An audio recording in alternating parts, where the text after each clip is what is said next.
Good afternoon, ladies and gentlemen. Thank you for joining us in the Zero Carbon Future Pavilion for the launch of the Africa Carbon Management Center of Excellence. On behalf of Clean Air Task Force, I would like to extend a warm welcome to you all. I'm Lily Odarno. I'm the Director of Energy and Climate Innovation at Clean Air Task Force. The Energy and Climate Innovation Program focuses on development-centric energy transition pathways, utility markets, and technology innovation for a zero-carbon future in Africa. There's an urgent need in Africa for us to rapidly diversify our economies and add value to everything we produce. The African Development Bank, we know, is pursuing a strong agenda to double industrial activity in Africa by 2025.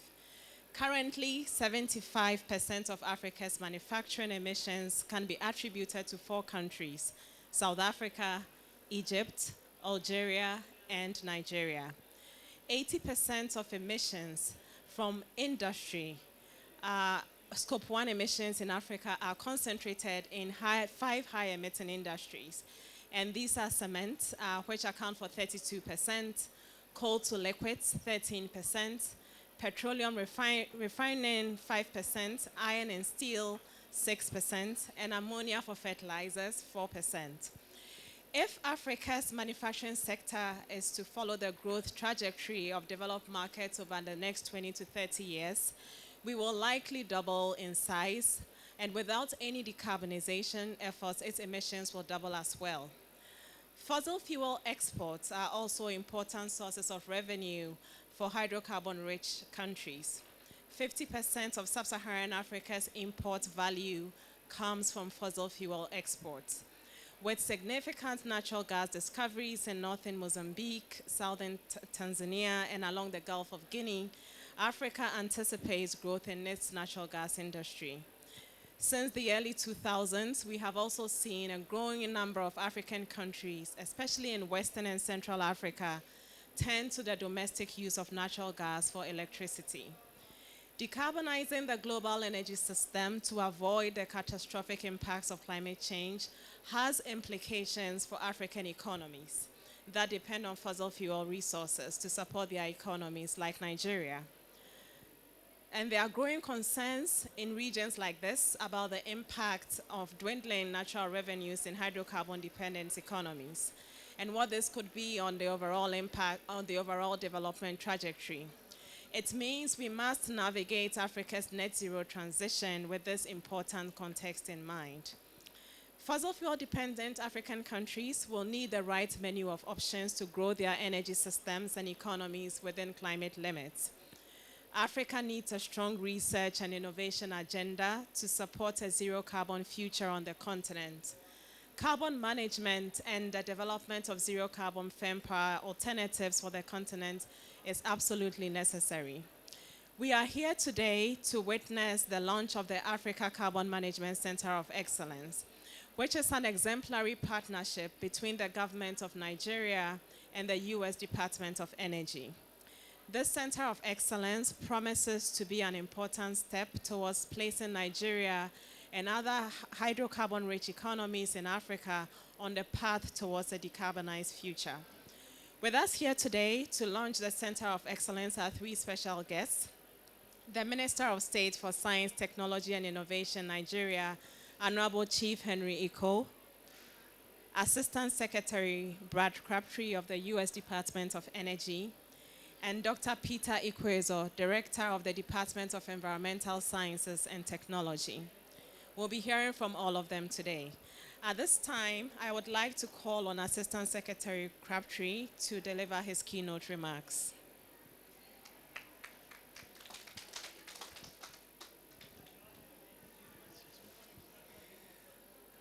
Thank you, Lily, and it's great to be here.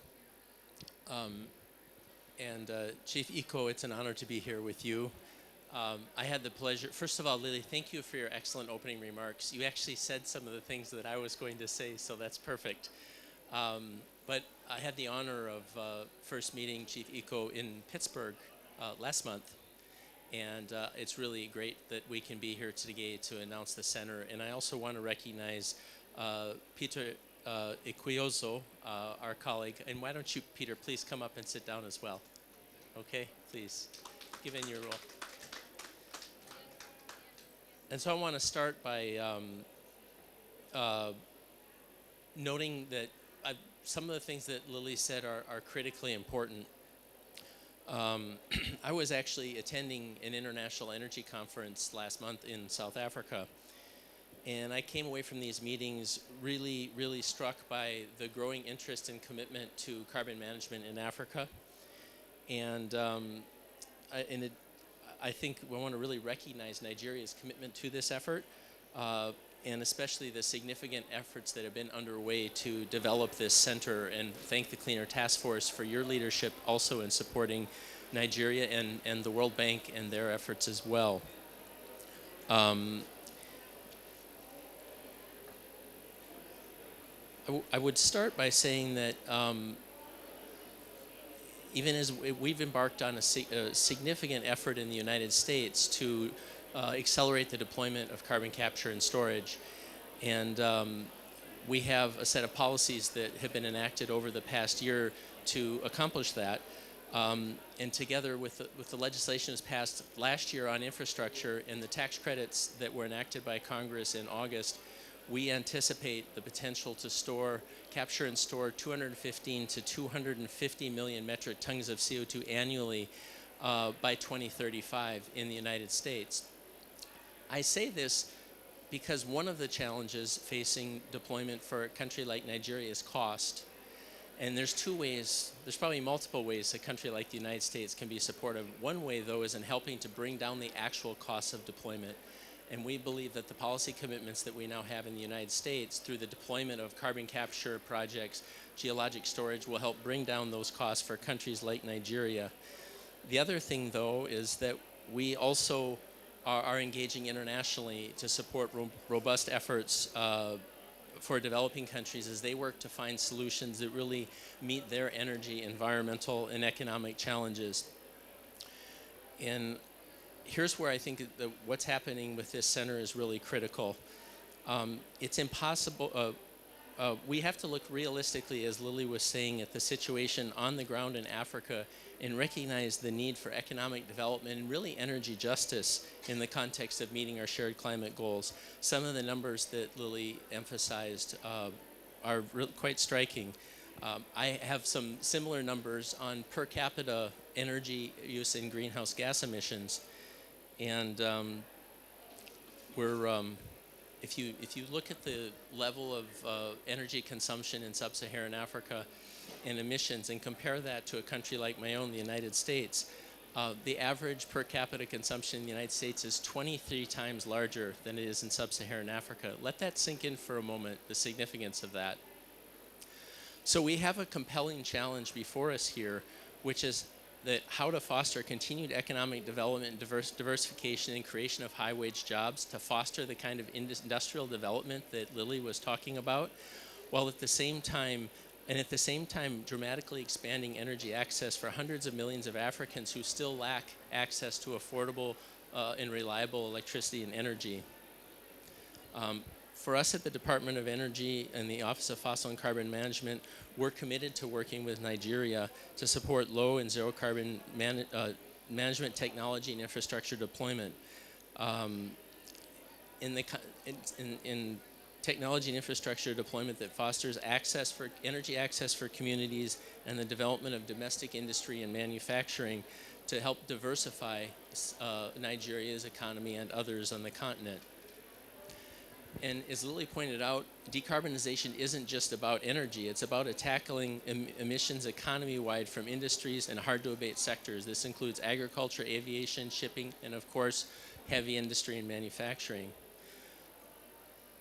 So if you think about the scale of this challenge and the opportunity that we have in a country like Nigeria and more broadly in sub-Saharan Africa to continue economic development and economic diversification, that's one reason why we're so excited about the African Center of Excellence for Carbon Management, Technology, and Innovation to lay the groundwork not only in Nigeria but across Africa for this opportunity.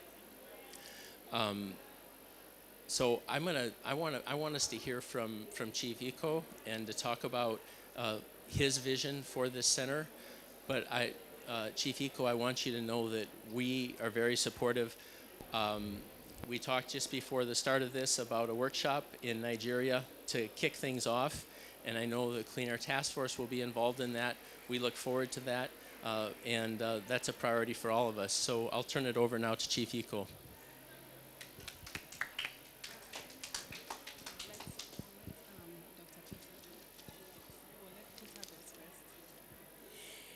Thank you very much, Assistant Secretary Crabtree.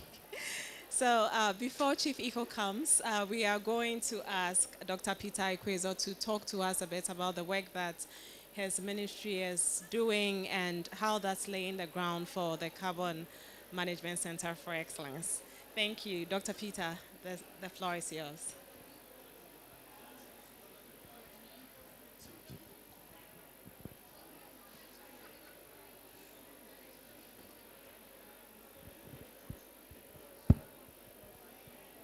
The Honorable Minister of State for Science, Technology and Innovation in Nigeria, Chief Ikoh, the Assistant Secretary for Fossil Fuel, Energy and Carbon Management, USDOE, Brad Crabtree, my distinguished ladies and gentlemen, my colleagues here, good afternoon. It is a pleasure here for me, a great pleasure indeed, for me to give a kind of background technical brief before the Honorable Minister launches the center on the great efforts of Nigerian government in the part of decarbonization. It's also good for us to put this in context. Other efforts from all the ministries, departments, and agencies of government. And I also want to stress that in Nigeria, we have been able to work together to put in place national programs and projects that are actually aimed at deep decarbonization. First of all, I want to inform us that we have deposited all the needed instruments for fulfilling our obligatory commitments under the Paris Agreement. First, we started with the intended nationally determined contribution, now nationally determined contribution, which has just been reviewed. We also, in 2020, just the same time, started with a comprehensive program on technology needs assessment and for climate change mitigation and adaptation in Nigeria. And we are doing this completely across all the sectors. We have extensively done that for agriculture sector, energy sector, industry sector. We are doing that for transportation. We're also doing that for water resources, 9 sectors in all. And within the next couple of weeks, we'll be able to place before the Federal Executive Council for approval a document called National Technology Action Plan. Now, that National Technology Action Plan is supposed to be a roadmap for Nigeria's economic development to tackle climate change. Along these projects, the government has also launched what is called a long-term vision to 2060. And we have committed to the net zero carbon.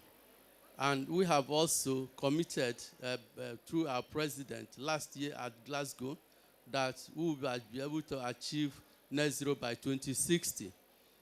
We have also launched a program called Deep Decarbonization in Nigeria. Right now, we have extended our ambition under the National Determined Contribution by 47%, okay?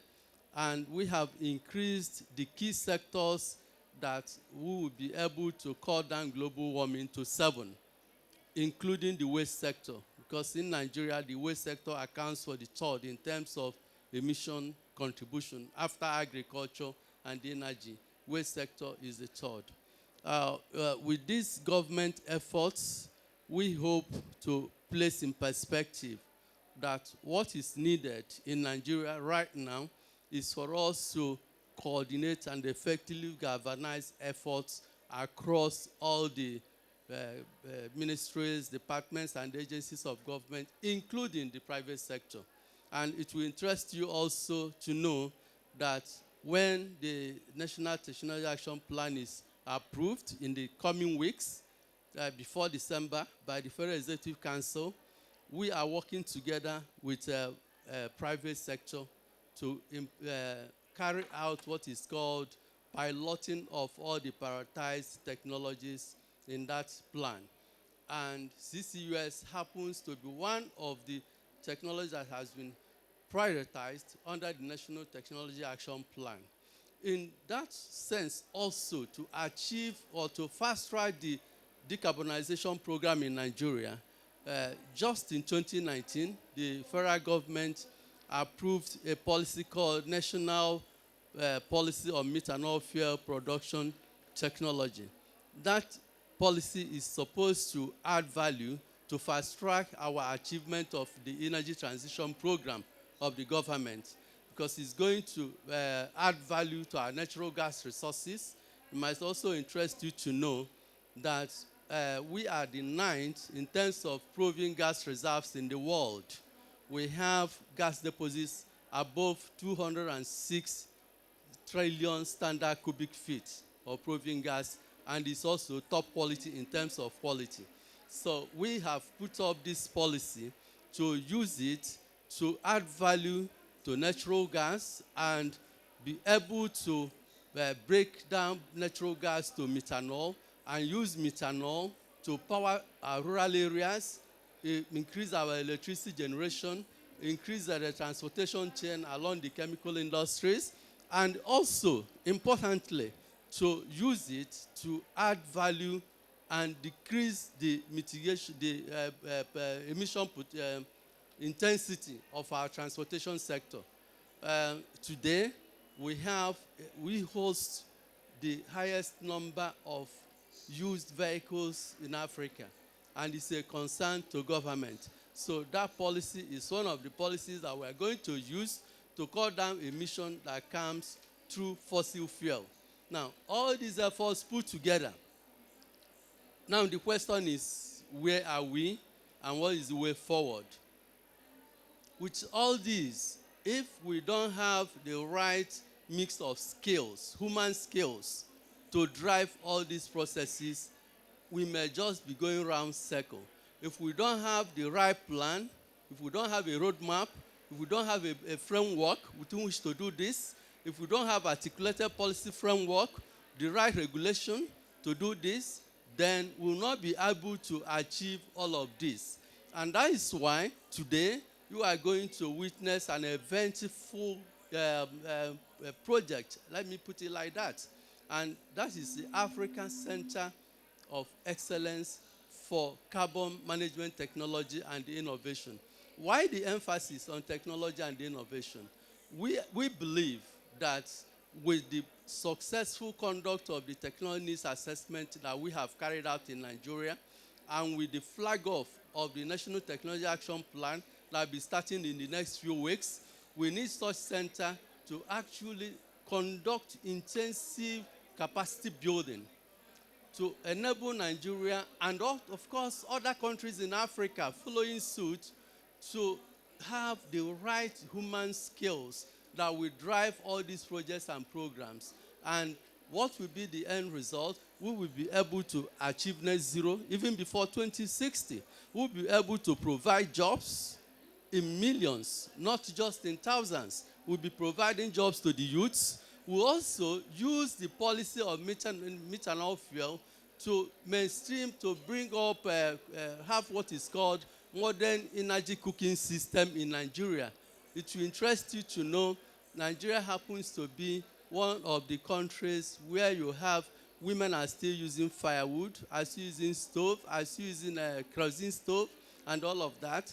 And it is the intention of government to change that scenario and replace kerosene, charcoal, firewood in our homes. And that will also help us to cut down emission that is coming from residential households. So these are just few of the efforts that if today the Honorable Minister of State launches the African Center of Excellence for Carbon Management, Technology and Innovation, it will go a long way in galvanizing all these efforts and using technology and innovation as a powerful tool to actually achieve economic growth, not only in Nigeria but in Africa. At this point, I want you to take over and call on the Honorable Minister to launch the center. Thank you very much. Thank you, everyone, and God bless you. Thank you very much, Dr. Peter, for helping us understand the true value of this and for emphasizing the role of innovation, which is indigenous and which is built into and with an ecosystem to support it. Thank you so much. At this point, it's my pleasure to welcome the Honorable Minister, Honorable Chief Ikoh, to formally launch the Center for Excellence. And can you please, with a round of applause, welcome the Minister to come up stage with that.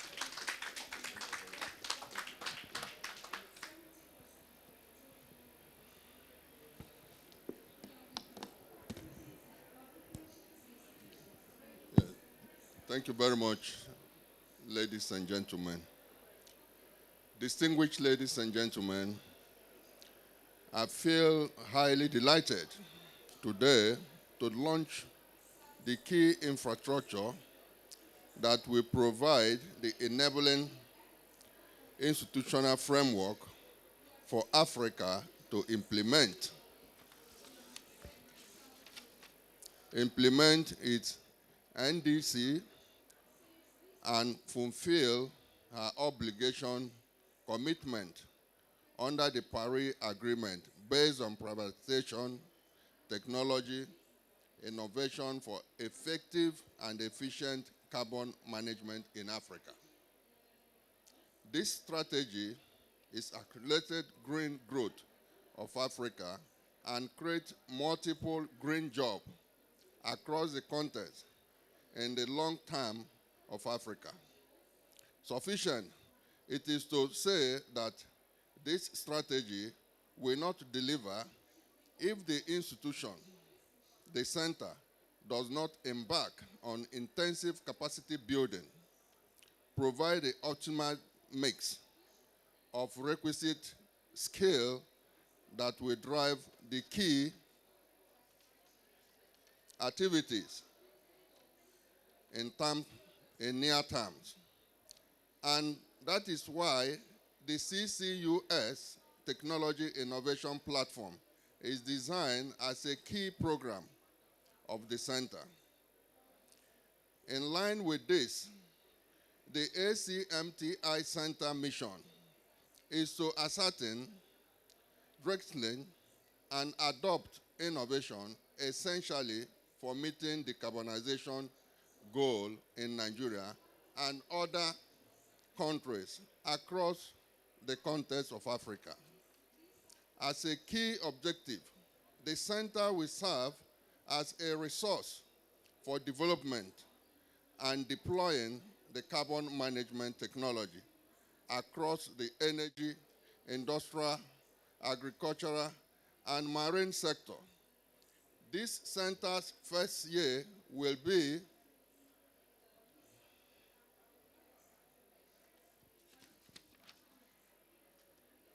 focus on the development of our first technology implementation plan for CCUS Technology Innovation Platform. In order to achieve the above mission and realize the laudable vision of decarbonizing African economy while maintaining sustainable green growth, technical assistance, and partnership for exchange program with the U.S. DOE and development partner are necessary for achieving the impactful deliverable in the near to long-term time frame. Ladies and gentlemen, it is my singular honor and privilege to launch the Africa Center for Excellence for Carbon Management and Technology as a flagship institution for Africa as related and implementation of its NDC and fulfill her obligatory commitment under the Paris Arrangement based on deployment of privatized technology and innovation for effective and efficient carbon management. Thank you very much, and God bless.